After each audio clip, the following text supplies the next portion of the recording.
I just got back from spring training, so I'm a little tired because the work I put I heard in. that. You've seen it. You've seen it firsthand.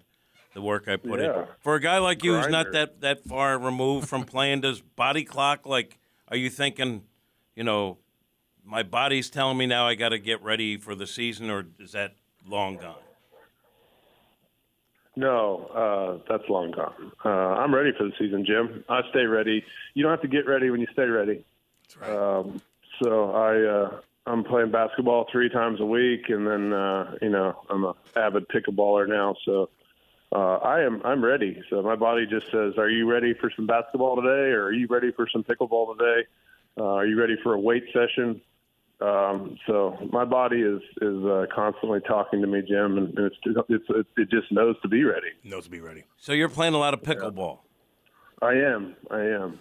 Yes. Is that hard on your knees? No, it's actually,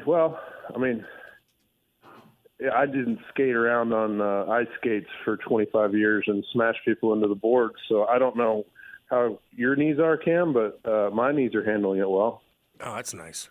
It sounds newsy to me. It seems like you're saying, I'm playing pickleball, I'm playing basketball, I stay ready. Are you telling me at some point in the season, if someone needs a guy off the bench to come in and maybe crush a dinger, big bopper. that you're staying game big ready? bopper. Is that what you're saying? And please say yes. Please say yes. It's been 5 years. It's been 5 years. I'm 43. I don't know that there's a lot of people looking for a 43-year-old, but Jim, I'm always ready. I probably would say that that's doubtful, quite doubtful.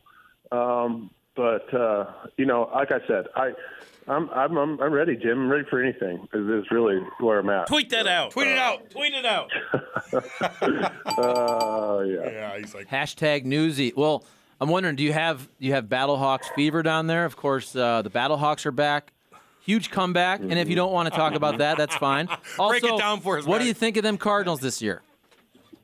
So I am somewhat.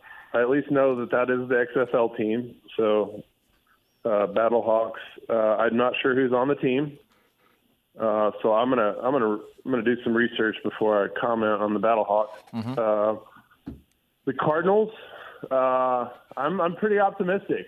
At least from the pictures that Jim was posting and some of the things that I've seen, they look pretty good. So obviously we've beat this ad nauseum, but if Jack Flaherty is healthy and pitching well, and Matz and the rotation is giving good quality starts, I think they should have a pretty dang good season. So all those things. I am looking forward to the World Baseball Classic. Apparently, most of the Cardinals are participating. So, lots of different teams, and so we'll get a chance to see some of my favorite Cardinals all over the World Baseball Classic. Looking forward to that. And by the way, thank you for the mention of my Twitter. I just wanted folks to feel like they were at spring training, just kind of experiencing it with me. That's what I felt. Yeah. But the World Baseball Classic, if I'm being honest, okay, I think it's a great thing. But if I have pitchers going to the World Baseball Classic, I would be a little concerned about that. Yeah, I think that's why they handle them. They don't throw a ton of innings.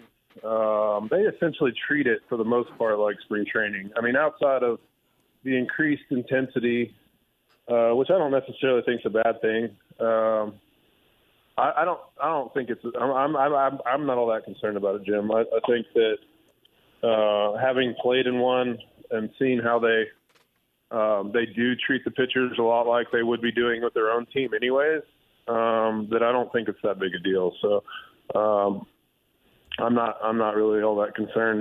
Like I said, about workload.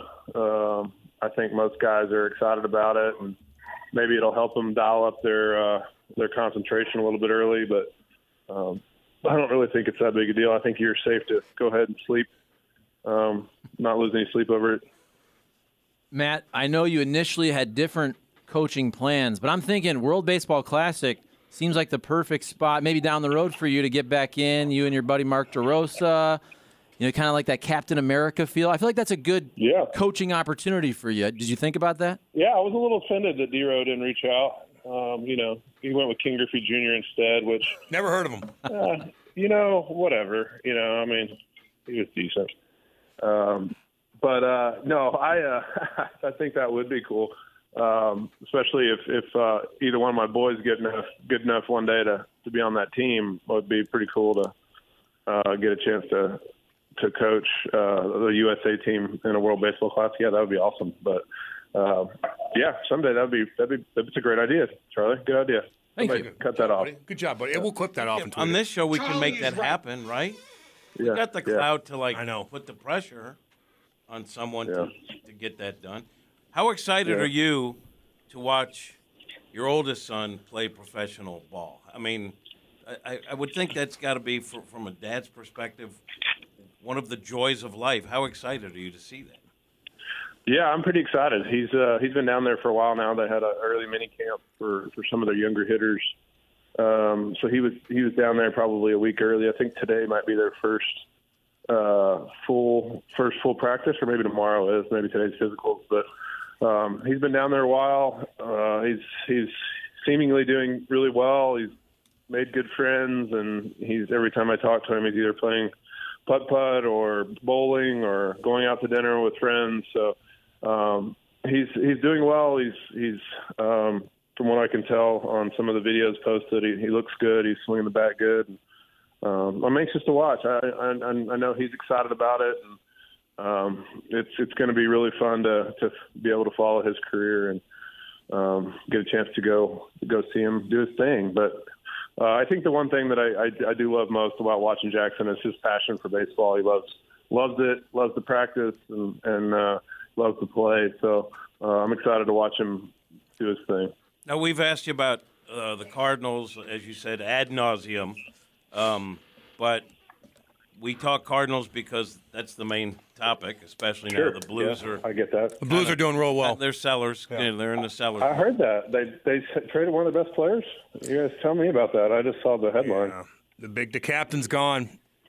They're reloading. They're trying to get draft picks.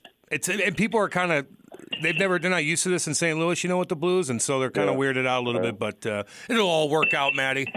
So my question about the Cardinals, and this is, go ahead, Jim. I'm always trying to get newsy. I'm trying to get newsy. Good newsy, Jim. Give us your pick to click, and you can't say Nolan or Goldie or Wayno. Give us a guy that maybe has a question mark tied to his name. A Tyler O'Neill, a Dylan Carlson, maybe. I know who the players are. I don't need you to suggest. I mean. Thank you. I'm trying to give you time to think. Give us your guy. Give us the guy that you're bullish on, your pick to click. Who's going to have a big season of the guys that might have a question? And who's going to have a horrible season also? We're not asking. Oh, yeah. I'd love to take that one on. I'm gonna say Jordan Walker. And I don't know exactly where he's going to end up playing. I don't know. I don't have any insight on if he's going to even get the opportunity right away. But from what I've seen, if he could have an impact, and this is probably a little crazy, but the kid from Seattle, Rodriguez, like if you could get that kind of rookie impact, and this guy turns out to be kind of what we think he's going to be, I think that having a dynamic middle of the order type of player that you can put sort of behind Goldie and Nolan. I was really excited to see sort of what that looks like up close. So I'll go with him. But like I said, I don't know that the opportunity will present itself right away, particularly if Tyler O'Neill gets off to a good start. And you got to get at bats for him and Newbar and Carlson and trying to figure out who's going to DH and all those things. But he's somebody that intrigues me about super high-end talent that if he's ready, which I haven't seen enough of him to sort of have my own definitive opinion on that, but from all parties that have seen him, it seems like he's at least close. I would say that he's the one that excites me about what he could potentially be. That's a great answer, and I will congratulate myself for giving you that extra time by extending the question. I didn't need it. Yeah. All right, Matty. We appreciate you coming on, man. We'll hopefully talk next week. Okay. All right. You guys have a great show. See you, buddy. You too. Yeah. Right. See ya. He's the best. You're the best, man. He wanted to keep talking. You could tell. He wanted to just shoot the breeze with us. Yeah, he's cool, man. Pickleball. He's a big boy playing pickleball. Go ahead, Jim. You know, Pickleball's fun. that's a big boy Listen. moving weight around. Matt Holliday thinks Jordan Walker is the pick to click. Newsy? Oh, I say, whoa. Jordan Walker. He plays basketball and pickleball. Damn. Pickleball's tough, man.